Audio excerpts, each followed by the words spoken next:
been through was obviously a little anxiety when he got out there, but he had an incredible comeback. Okay, so doesn't this beg the question? So they made the playoffs. They've got the coach. They have a championship defense. Aren't they Sam Darnold's spot? Who's out there, Mark? I mean, to me, we said this 2 weeks ago. Chicago and Washington have winning record, playoffs, championship defense, and a coach that has a winning record. Why aren't the Bears and Washington going after? You tell me. I don't know. I mean, they need a quarterback. Well, this morning Washington does now. Yeah. They're not going to run it with Taylor Heineke. No, that's a backup. So, either they draft someone or they make a trade and move up in the draft. Well, I don't know. I think that I think this is a great spot for Sam Darnold. What's kind of interesting is you're describing Washington, and obviously Washington has been more dysfunctional as of late than the Steelers, but Washington won their division and went to the playoffs. They have a good defense and they have their coach, and they're like, obviously we need to get a quarterback. And the Steelers are like, nah, we'll try it again. Same thing. It's cool. We're just making the playoffs now. It is interesting. Like that is very 19. We said this last week. It's very 1975 NFL. We made the playoffs. Let's bring all the old guys back. Washington's like, we made the playoffs. We're upgrading at that position. That's the way you should do it. And that guy's beloved in the building. Yeah. So the Lakers led by as many as 35 points on the way to their 117-91 victory over the Warriors last night. LeBron scored 19 and played a season-low 24 minutes in the blowout. This one was their second straight after snapping their 4-game losing streak Friday night. They also got Dennis Schroeder back, who contributed 12 points, 3 rebounds, and 6 assists. Kyle Kuzma also had 12 points and 11 rebounds. To me, this whole season is a story about LeBron, because I don't know why everyone was so high on Anthony Davis at the end of the bubble and assumed that this was going to be an MVP season for him. I don't consider Anthony Davis to be the 1A in that spot. It's LeBron still. There's this idea it's going to be a passing of the baton. First of all, LeBron's still the best player in the league, so I don't know who he's passing it to. Certainly not on his own team, if he's the better player on his own team. But I always felt like Schroeder was the bigger part of the story here. And he's the Drew Holiday of the Milwaukee Bucks, but he's not the big name of AD. They're 7-1, the Lakers are, with Schroeder and LeBron and no AD. They're fine without him. I mean, again, to win the championship? Yeah, they're going to need AD to win a championship, of course. But to get through, everyone was panicking. To me, it's like, okay, they can figure it out when they get Schroeder back. And Schroeder's not injured. He was out because of COVID protocols. Which, by the way, he complained. He said, I never had it. I tested every day. So Schroeder is not going to be fatigued with COVID. He came out and literally criticized. He wasn't sick. Yeah. Yes. Well, I mean, that's how this goes. If you have contact tracing, you have to be out. But LeBron still has the best odds right now, according to Fox Bet, for the MVP. Joel Embiid is second, and Nikola Jokic is third. I think this is a year for LeBron to win an MVP. Well, that'd be quite a reach. I know. It's dramatic. Nutty. Joy with the news. Well, that's the news. And thanks for stopping by. The Herd Lie News. Good stuff. Mark Cuban, top of next hour. It's interesting. Luka, his star, I was just talking to Mark the other day about this, is that Luka's better than Dirk at this point. Dirk took a while to become Dirk Nowitzki. Luka walked into this league at 19, and you're like, he could be the all-time leading scorer. It's not, you watch the way the NBA now is shooting threes, it's not a ridiculous thing to say that Luka getting 4 threes a night is going to score faster than even Kareem.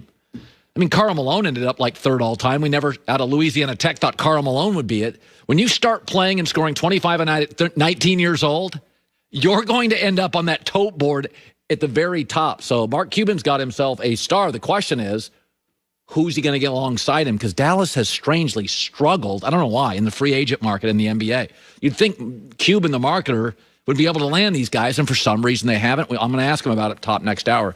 Joining me now, Albert Breer, sponsored by Mercedes-Benz, the best or nothing lead strategist, Monday morning quarterback. So I see where a leading columnist in town said it's time to trade. John McClain said, listen, let's move off to Deshaun Watson. It does seem, it's funny. We as a staff, we talked about this morning. In the NBA, it's understood. You lose the star, you lose the trade. You just try to get back as much as you can. Yeah. But Albert, that's not the way the NFL works. It is not. The Patriots moved off stars all the time. Herschel Walker, Cowboys dynasty was built on that. This is a great college football quarterback draft next year. There's not really an overwhelming one. It's supposed to be one of the leaner quarterback years. Could I not argue? It's a great time if you have to move him. This is the time to move him. Well, there are a few things at play here, Colin. I think the first thing is they don't have to do anything right now. There's no roster bonus due in March. The start of free agency isn't really going to affect Deshaun Watson's value. He's not Carson Wentz or Sam Darnold, where when seats start filling up, quarterbacking seats across the NFL, like now all of a sudden you won't be able to get true value back for him. He's a good enough player where his value is going to hold. And so the Texans have, a good 6-7 weeks until the NFL draft to try and get him back on board. And there's nothing more valuable than a 25-year-old franchise quarterback. So I can 100% understand why, for right now at least, they would take the time to try and amend the situation. I also think that there's going to be some pressure from other owners on the Texans not to do this. And I know that's technically illegal and everything else, but I think there are other teams in the NFL that are looking at this and saying, like this isn't Sam Darnold or Carson Wentz getting traded. This is a young franchise quarterback potentially forcing his way out. And so it'll be interesting to see how that piece of it might affect things going forward. Again, the Texans don't have any reason to move forward with any sort of speed right now. To me, the deadline is the NFL draft because that's when you get a current year pick. And if you are going to have to replace Deshaun Watson, that's when you would do it. You don't have to do it right now. All right. J.J. Watt is one of the few NFL defensive guys with a brand. He's on his Instagram. I see in regards to where he wants to go, who's on the narrow list and who is off the narrow list for his services. Well, I think where he wants to go and where the best money might be could be two different things. The Steelers and the Packers are, I think, at the top of his list for obvious reasons. His brother's in Pittsburgh. Obviously he's from Wisconsin. And so, those two places, contenders, they're comfortable for him. Both those places would be great for him. The question with both those places is what sort of cap space do they have to make it work for him financially? And really, that's a moving target for both those teams right now because we don't know where the salary cap is going to be, which I think has sort of delayed a little bit of this process for him. Now, you could look at other teams like Indianapolis, like Buffalo, like Tennessee, that might have a little bit more space to work with, and those teams can offer him the chance to contend as well. And so he has good options across the board. It's going to come down, I think, to sort of what he values and how fast all of this happens. Timing does matter. Again, when the cap is set, that's going to affect all of this. I would think that Pittsburgh and Green Bay would still be at the top of his list. The question is how fast those teams are willing to move and how the cap affects all of that. What I'm kind of looking at the Washington football team now, and Joy just reported that Alex Smith is out. I saw that right before I came on the show. And I think to myself, championship defense, Ron Rivera did a great job early, bad division. You get a decent quarterback, you could run on this thing for a lot of years. Sort it out for me. Where is Washington on a quarterback? What are you hearing? Well, they were never going to spend $19 million on Alex Smith. And quite honestly, like the stuff that came out in the GQ article, I think ruffled some feathers there and maybe sped up the process a little bit where they're separating from him now rather than maybe waiting another week or two. Regardless, he was not going to be there on that number. And I do think that they feel comfortable right now with Taylor Heineke and Kyle Allen while they peruse the market. So I think they're going to look at some reasonable options. If Teddy Bridgewater becomes available, if he's cut, then, that'd be an obvious landing spot for him. He's got the background with their offensive coordinator, Scott Turner. Same goes for Cam Newton. He'd be somebody that they could kick the tires on. Ryan Fitzpatrick could be a stopgap.